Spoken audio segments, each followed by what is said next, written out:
औज़ुबिल्लाहि मिनश्शैतानिर्रजीम बिस्मिल्लाहिर्रहमानिर्रहीम। Spiritual talk के मौज़े सामीन, अस्सलामु अलैकुम वरहमतुल्लाहि वबरकातुहू।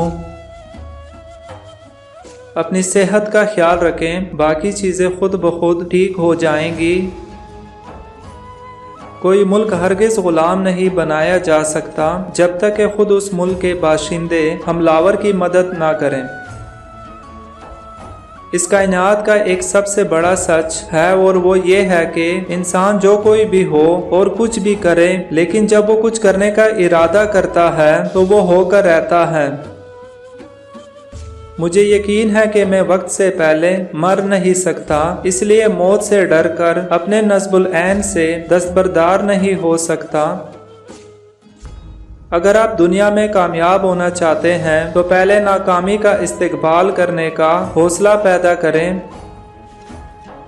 अक्सर औक़ात परेशानियों से फरार होना सिर्फ नींद में है। अपने अंदर के खौफ को ख़त्म कर दो तो तुम दुनिया के कामयाब इंसान बन जाओगे।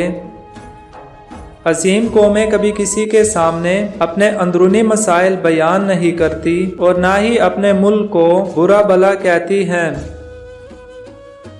जिन लोगों में काबिलियत होती है उन्हें कहने की ज़रूरत नहीं होती, बल्कि वो हर जगह पसंद किए जाते हैं। एक अच्छी किताब तकरीबन नामुमकिन वजूद को जिंदा कर सकती है। कामयाबी का पल मिलता तो सबको है, लेकिन इसे सिर्फ वही कहा सकता है जो मेहनत करता है।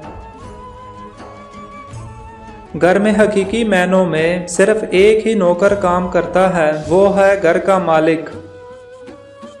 मैं जानता था अगर मैं नाकाम रहा तो मुझे इस पर अफसोस नहीं होगा, लेकिन जिस चीज़ पर मुझे अफसोस हो सकता है वो है कोशिश न करना।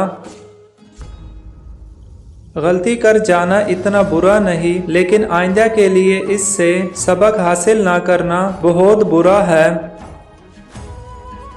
लोग तुम्हारी राह में पत्थर फेंकेंगे, अब ये तुम पर है कि तुम इन पत्थरों से क्या बनाते हो, मुश्किलात की दीवार या कामयाबी का पुल। अगर आप सही हैं तो कुछ भी साबित करने की ज़रूरत नहीं, बस सही बने रहें, वक्त खुद गवाही देगा। अगर ज़िंदगी में कामयाबी चाहते हैं तो जिम्मेदारी कबूल कीजिए और हर अमल की जिम्मेदारी, नाकामी और कामयाबी दोनों की जिम्मेदारी लोगों पर इल्ज़ाम ठहराना बंद कीजिए। ज़िंदगी की अंधेरी रात को इल्म की शमा से रोशन करो। जिंदगी के सफ़र में आने वाला अंधेरा गार का नहीं सुरंग का होता है, जिसके अगले सिरे पर हमेशा रोशनी होती है, मगर ये बात हौसले के साथ चलते रहने वाले ही जान सकते हैं, मायूस होकर बैठ जाने वाले नहीं। मुआशरे में कहीं नाक ना कट जाए, ये हर आदमी का फितरी खौफ है।